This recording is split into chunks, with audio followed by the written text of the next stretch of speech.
Soaring vocals, chilling climaxes, and phenomenal lyrics are what make up Starsailor's 2001 debut album, Love Is Here. If somebody had turned to me and said, Ollie, what is one of the most poignant and underrated albums you've ever heard? It would probably be this one. First of all, I want to focus on this album's purely bold and just immersive lyrics. But when it comes to lyric writing, right, I think I'll probably do a separate video of this at some point. Can be aspects of impressive vocabulary, clever like referencing in politics and history, and just like unorthodox, brilliant like representation, you know, like what's the word I'm looking for?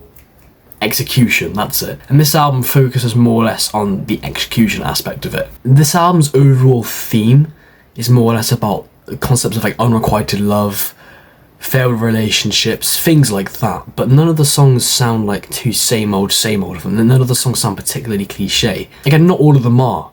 There's songs about like the jealousy and things like that, but it's like each song's respective lyrics all sort of come together in unison to make the album seem so like bold and powerful. It's just absolutely stunning, honestly.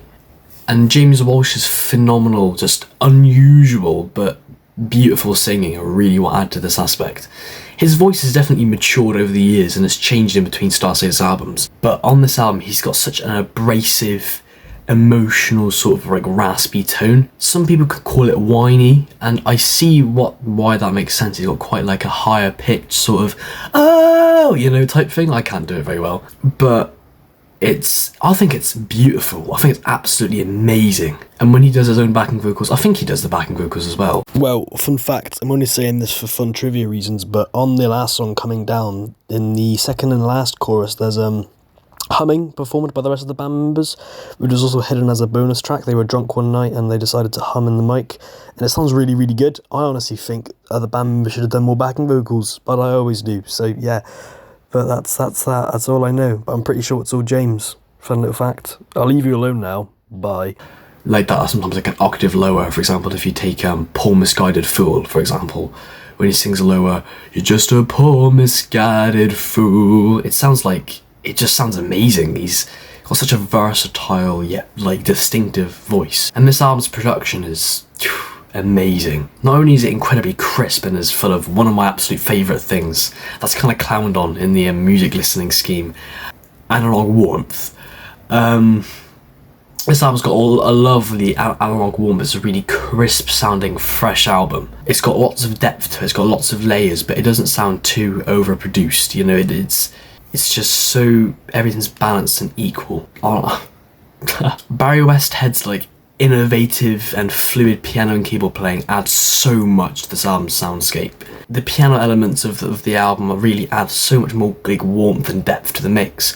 But also, if you take songs like Alcoholic, they're sort of the main source of melody. It's just beautifully done, and again the keyboards adds just such of like a gorgeous immersive sound for the whole mix, really keeping the album so crisp. The bass on this album is also brilliant. It's a bit more subtle in the mix sometimes. I can't pronounce his surname. James Stelfox,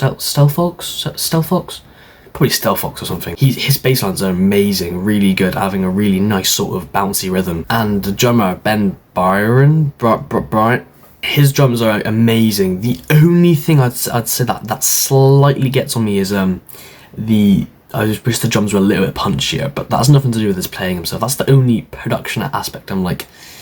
But I think in a way it almost adds to sort of like really soft, like in a way ambient representation of the album and its instruments. But his drumming is brilliant. It's quite laid back. It's almost in a pocket rhythm, but it just brilliant. And James's guitar as well is just some of the most insane riffs I've ever heard, and some of the most punchiest emotive playing. Oh, amazing. The album's closer, Coming Down, which is a really stripped down acoustic song with James's gorgeous vocals. That song's brilliant. That's really crisp and it focuses a lot on ambience and reverb to sort of really bring the soundscape together. The album's opening track, Tie Up My Hands, has got some of the most heartbreaking lyrics I've actually ever heard. They're so like sinister and dark, and the whole song is really sinister. It's got sort of like an Eastern European influenced like opening riff with some really nice bass chords as well. But when the song kicks in at the end, and like with the electric guitars, a really abrasive sort of tone with the treble and everything, it's chef's kiss. It is amazing. There's some more grungier aspects to the album. If you take, again, as I said, Poor Misguided Fool, which is one of the singles, they're brilliant. That is a really good song. It sort of like wavers in the rest of the album's like softer, slower mood, but it is, I suppose if Starsailor had moved to more of a direction, which they sort of have, I guess, that sort of carried that grunge essence, it would also just be brilliant. Another standout track to me for this album, well, all of them in my eyes, like, are just amazing. I could talk about each and every one of them, but I want to keep this review quite short and sweet, that's kind of what I prefer to do when I can. Just a heads up, I end up talking about every song on the album, so yeah, whatever, ignore that. But Way to Fall is another one of the songs that like just was so eye-opening for me. That beautiful chorus where James just completely nails that pitch and that vibrato. It's just so like heartbreaking, with the amazing sinister and the amazing sinister piano playing that sort of like sets the mood, and the beautiful bass, like the root notes, just it's so good. Honestly, it is. But every song is brilliant. I'm looking at all the songs here, they are all amazing. Good Souls and Lullaby are quite different, I think. Good Souls has got quite like almost like a post-punk rhythm. That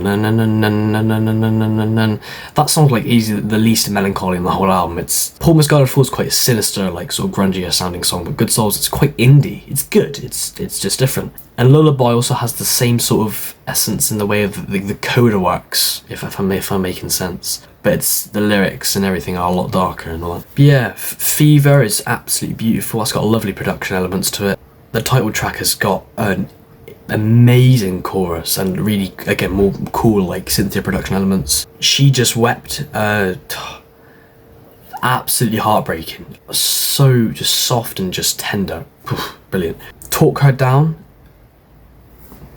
It's got such a gripping opening with like the really abrasive vocals and the really like harsh acoustic guitars. I think I've talked about every song, sorry. Alcoholic, yeah, that one's brilliant. Yeah, this whole album is absolutely fantastic. Yeah. Alright then, here's the album. I absolutely love this album cover.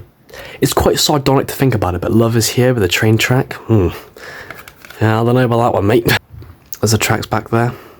I love the album's like really simplistic font. It's beautiful. Ignore the grubby booklet. That's just like my fingerprints from looking at it over and over again. Here are the booklet. Those are the lyrics to the backing vocals of Way to Fall in the last chorus. There's sort of like chorusy, tremolo type vocals, backing vocals from James, and yeah, that's what it says. Fun fact. There's the band there.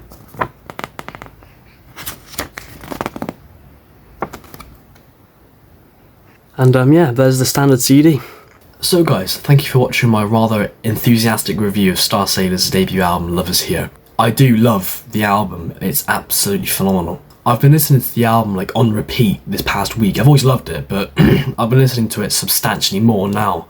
I'm not sure why, it's just there's so much catharsis that can be found in the album's theme and lyrics and riffs and just fluidity, I guess, if that makes sense. It's just a perfect album. Thank you guys for watching, have a wonderful day, and I'll see you next time.